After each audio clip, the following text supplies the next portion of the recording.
Hello, everyone. Welcome to the Horror Room. I'm Travis Bruce, and today we're doing another Women of Horror Spotlight. And today I have the director of a brand new vampire anthology movie, I'm Everywhere. I have Chai Simone. Chai, what's up? Hey, what's up, everybody? So happy to be here. I got my cute little horror themed thermos with me. Let's do it. Awesome. I'm glad to have you. And we also have the executive producer, Lourdes Beret. Lourdes, how are you? Doing good. How about you? Great, great, great, great. Thanks for coming again. All right, so real quick, I'm gonna jump in. So tell us a little bit about I'm Everywhere. I'm Everywhere is the second part in the whole of the series, this anthology.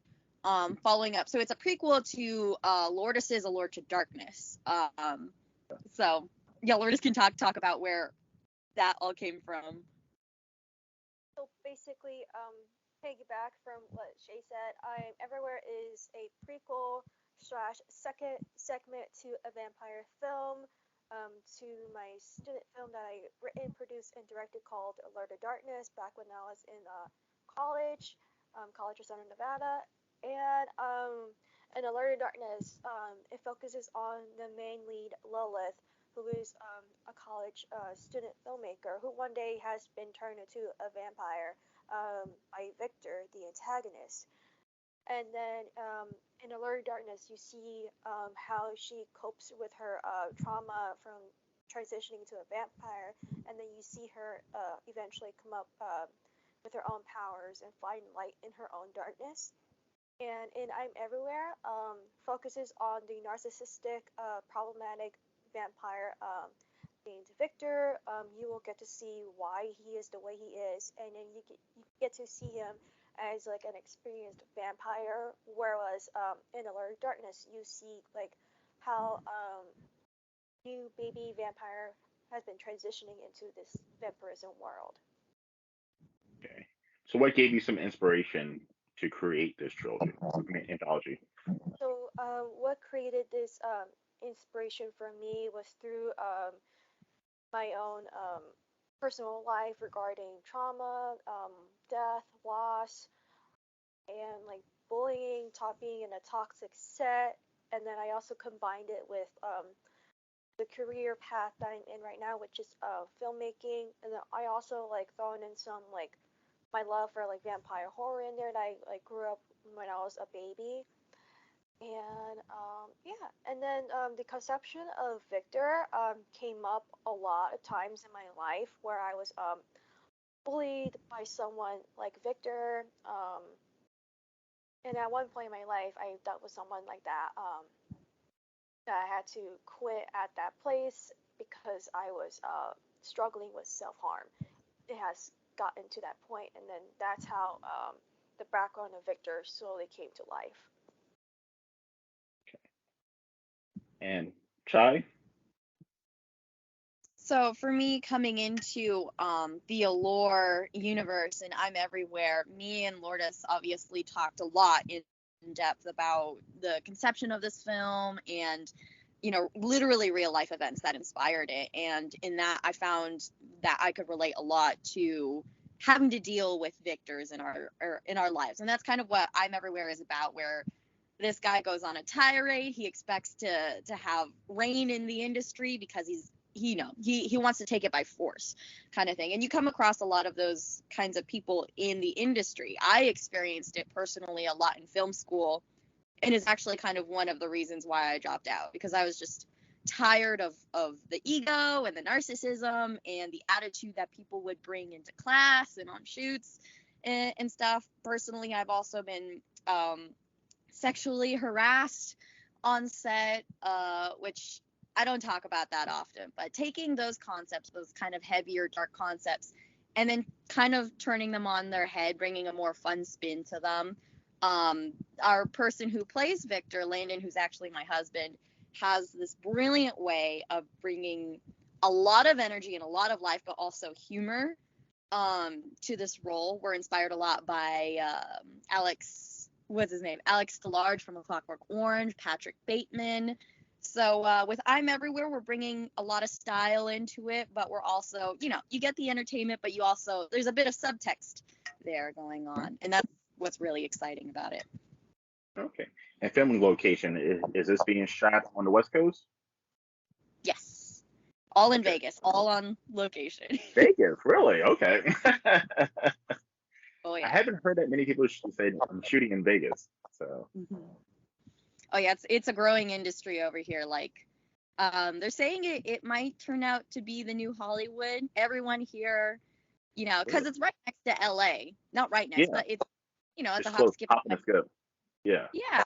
And we have a huge entertainment industry here and all that. So I think, and we actually have a surprising amount of studio spaces and all that, which I was even surprised by when we were going location scouting and all of that. But you'd be surprised. We actually have a very great, very booming film industry, but it's it's still growing. It's still catching up to LA.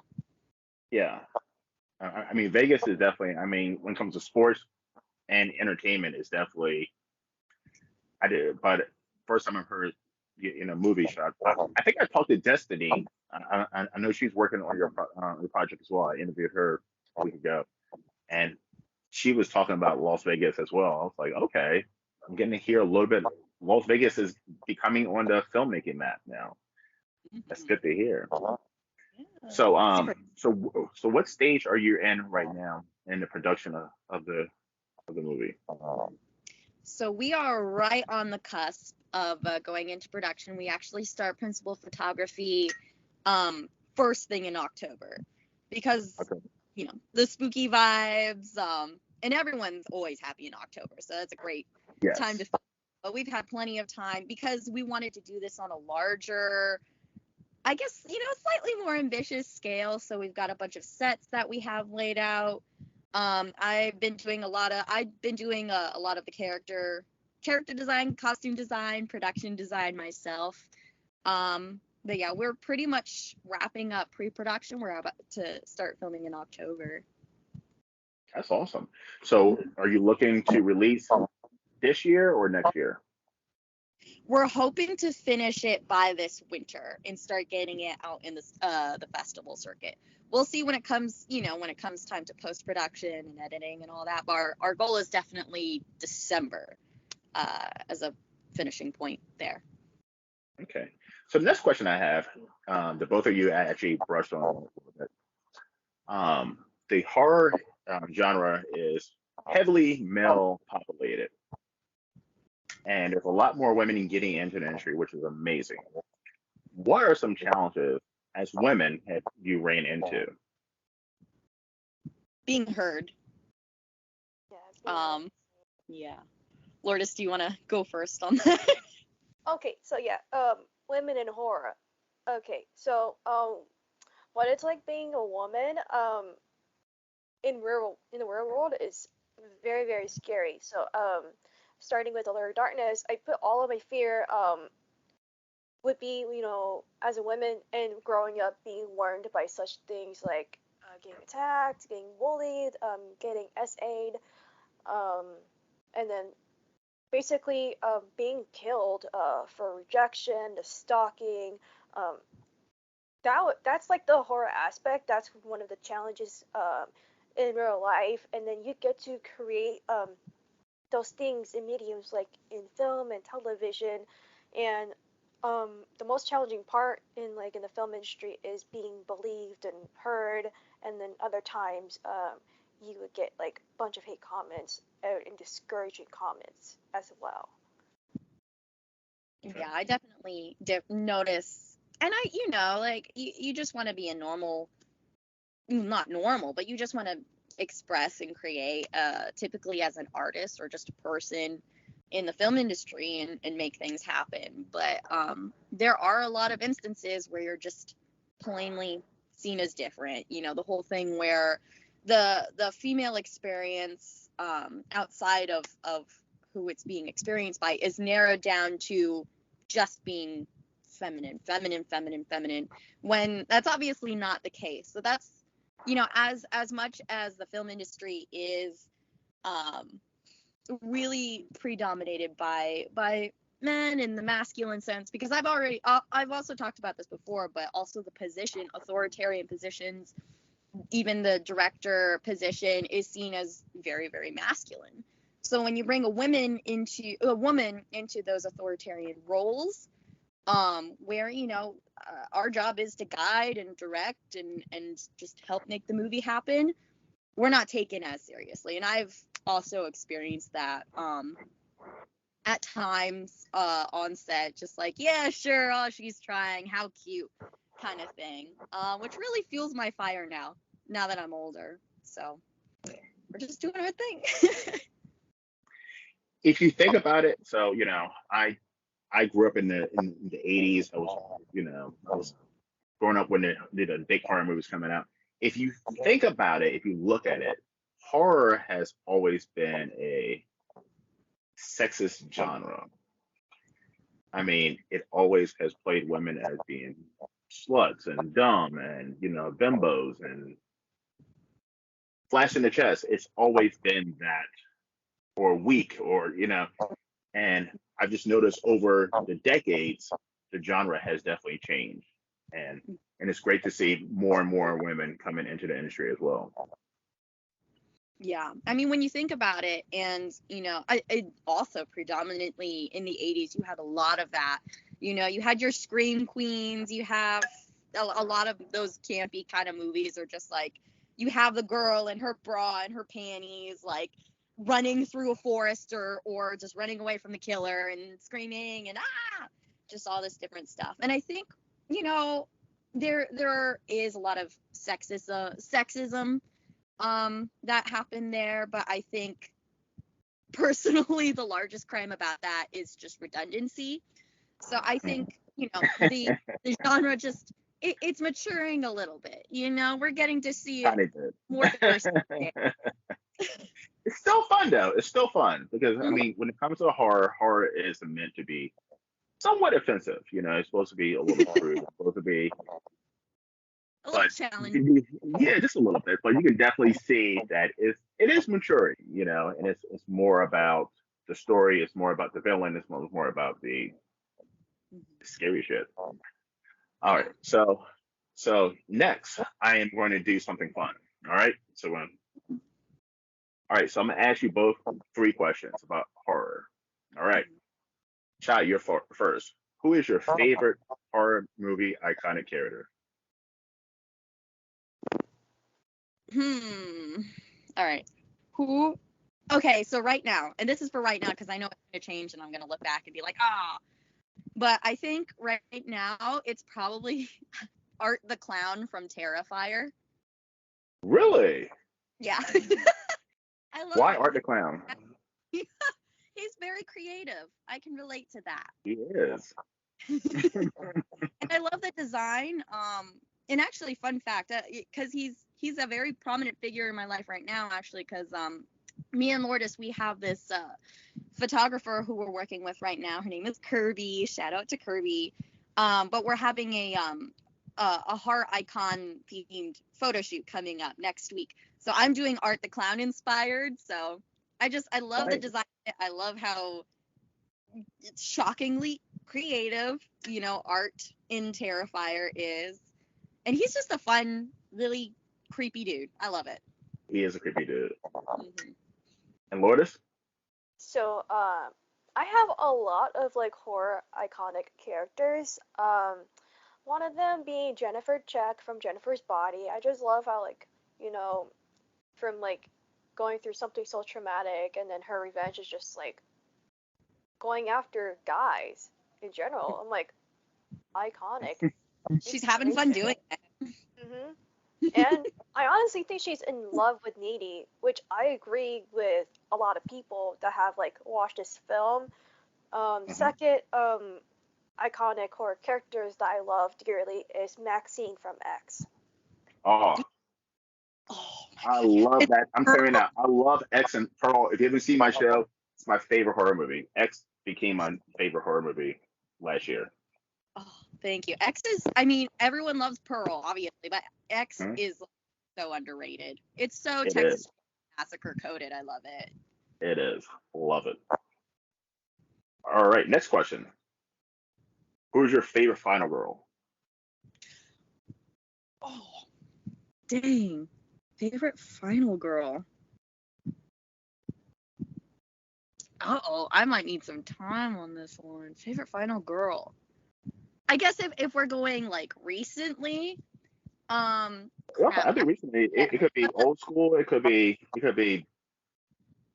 The problem is I've seen too many movies. okay.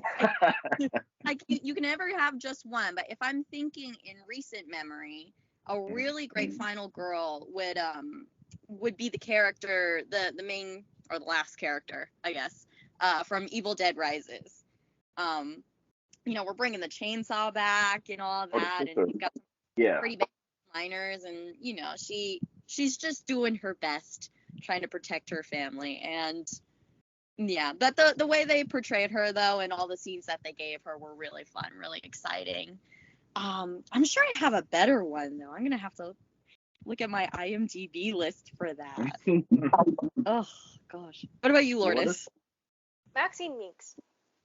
Oh, Flat there out. you go. Keeping it there. It's a good one. My favorite final girl because like she like changes the whole game in the horror genre, and especially with like women in horror, and mind blown, iconic, slay, wig. I'm excited to see Maxine. I'm telling you, I'm excited. Oh, for real. I'm like, what more do they have in store after all of that? After If this everything. one is as good as the other two, this is up there as one of the top horror trilogies, in my opinion. Mhm. Oh my God. So did you see X in theaters then? No, I did not. I wanted to. X came out during COVID, and and I saw it on. It was on Amazon or something, and it's an A24. It's an A24 movie, and I'm not a big fan of A24 movies, but I just saw the reviews and so forth, and I watched it, and I was like, whoa! But I saw Pearl in the theaters, and it was like something I've never seen before. Yeah.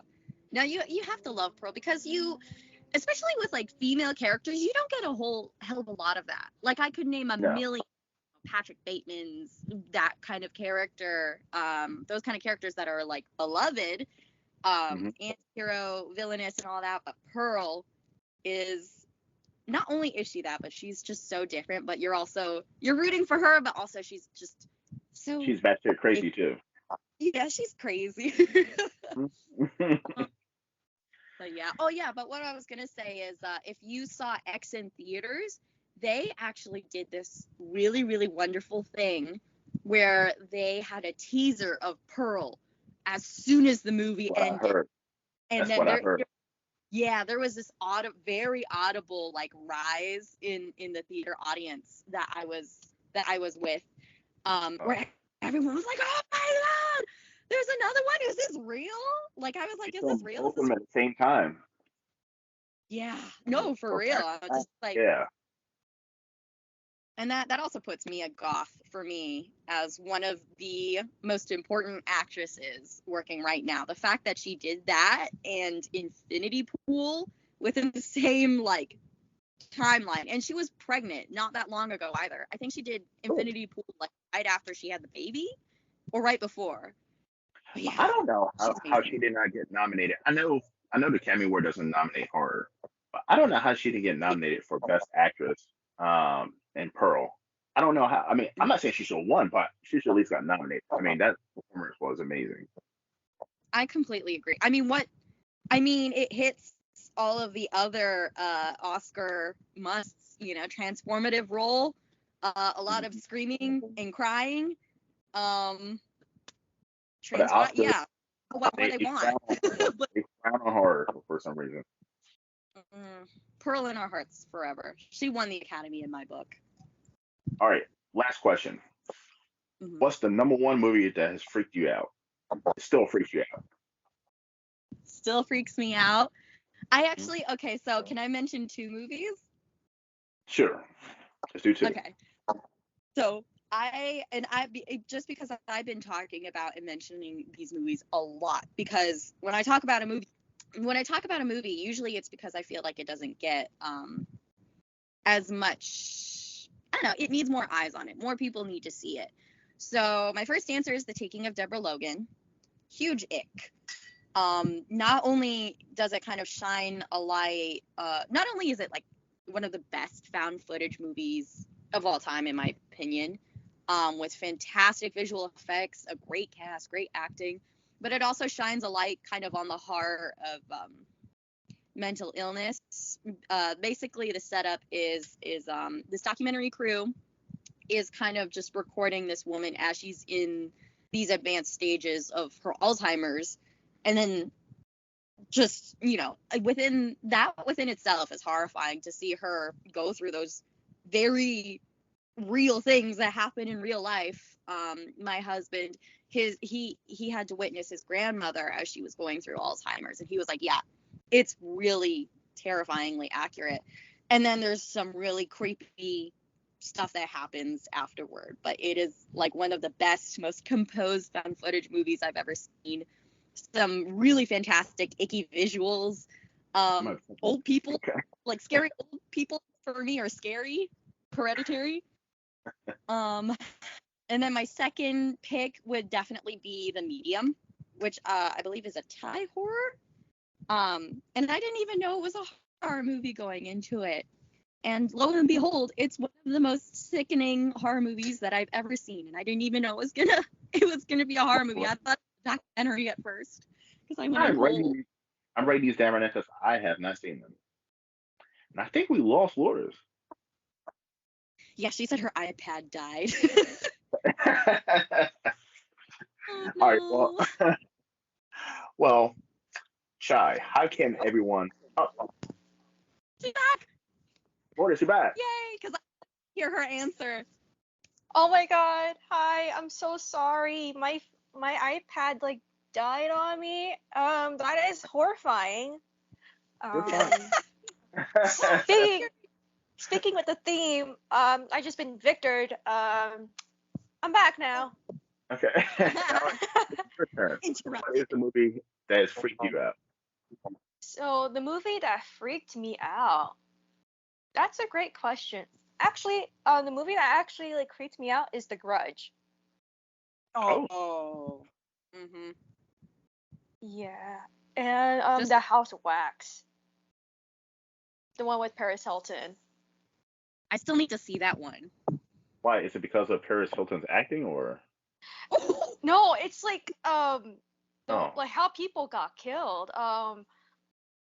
It's the way that people got killed, and the way that they're like wax on and wax off, and I'm like, yeah.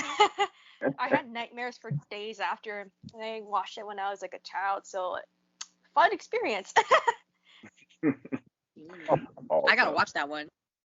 Yeah, I definitely gotta watch the. Yeah, I just made a list. All right. Oh, so how can? I'm sorry. Can I actually turn the question on you, because I want to hear what your answer would be to that, in case I need to pen some more movies down, add some more movies to my watch list. For me, the movie that messes me up is called The Green Inferno. It's by Eli Roth. No. And I saw this movie in the movie theaters way back when, and it was just hard to watch. I mean, it was just, it follows some like Peace Corps college students who are going to the Amazon in Peru to like stop people from knocking down the trees, and the plane crash, and now they're captured by a cannibalistic tribe. It is like, it's one of those movies like I'm gonna do a video about it. My top 5 movies that I could not watch for the second time round. It's not that I didn't like them; it's just I couldn't watch. Like Terrifier 2 is one of them. Like I saw Terrifier 2 in the movie theaters, and like I agree with you, Art the Clown, but Art the Clown is too much. You know what I mean? It's too much for me. You know, it's just overkill, literally. But yeah, but Green Inferno Yeah, Eli Roth. Oh my God, I can't believe you paid money for that. I did. So believe it or not, listen, this is something else that's been coming up. I'm an Eli Roth fan, believe it or not, and I'm gonna do my top 5 videos of him soon, movies of his movies. But yeah, I pay for it. It is it's a B shitty movie, but it is like there's some gruesome scenes in it. I have heard about the very viral explosive pooping scene or something.